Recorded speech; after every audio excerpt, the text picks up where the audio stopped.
Необичайно топлото време у нас в началото на годината оказва влияние върху броя на зимуващите птици в България, сочи среднозимното преброяване на водоплаващите, проведено през януари 2020.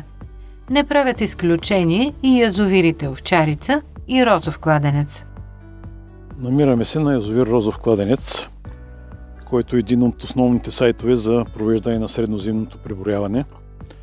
Той заедно с още един язовир от неговия тип, язовир Овчарица, са язовири топлообменници, в които водата през зимата не изтива под 0 градуса и не замръзват, поради което имат много голямо значение за зимуващата орнитофауна в България. Но това се оказа, че е така само при особено студени зими, тъй като тази зима, както и по-предната и предната, не бяха особено студени. По време на среднозимното преброяване числеността на видовете и на птиците, които присъстваха тук, не беше особено голяма.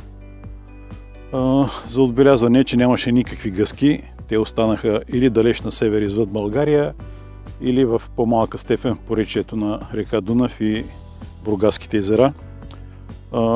Видовете, които можехме да наблюдаваме тук, бяха основно няколко вида патици, основните, които се срещат така или иначе през цялата зима, зеленоглавки, зимни бърнета. За отбелязване е, че една част от видовете, които наблюдавахме, не са типични представители на зимуващата орнитофауна, т.е. те са по принцип по това време на годината изтеглени далеч по топли места, но тази зима се оказа, че и тук остават, за да не отлитат прекалено далече, като например лятното бърне, което би трябвало да дойде след 2 месеца в България. По време на среднозимното беше отчетено по някои от язовирите в Тракия. Голямо количество чапли наблюдавахме и също няколко интересни вида, които основните им струпвани бяха по малките незамръзнали язовири в Тракийската низина, като например белоока потапница в няколко големи язовира в Старозагорско. Също една двойка царски орли на язовир Малко Шарково, които също не са типичен прелетен вид и в по-топли зими остават в района на гнездата. Сега явно или не са отлитали изобщо, или са се завърнали рано с началото на затоплянето в началото на тази година.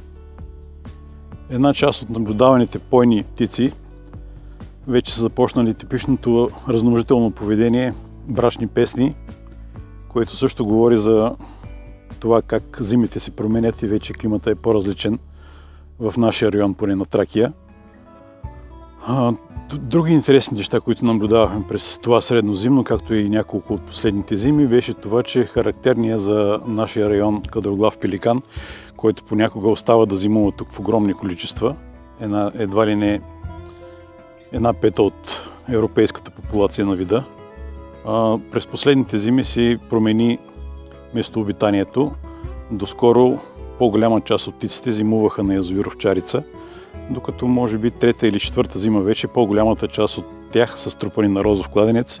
Най-вероятно това е свързано с намаляването на обезпокояването на този язовир. Язовир Розов кладенец е между две населени места и доста посещаван през зимния сезон от рибари. Така че това до известна степен най-вероятно е била причината птиците да не остават тук в големи количества. Също другата вероятна причина е това, че рибата, вероятно в по-големи количества, е точно на язовир Розов кладенец, докато язовир Овчарица явно има намаляване на количеството на поне този вид риба, с който се храни пеликана, т.е. по-дребно размерни видове.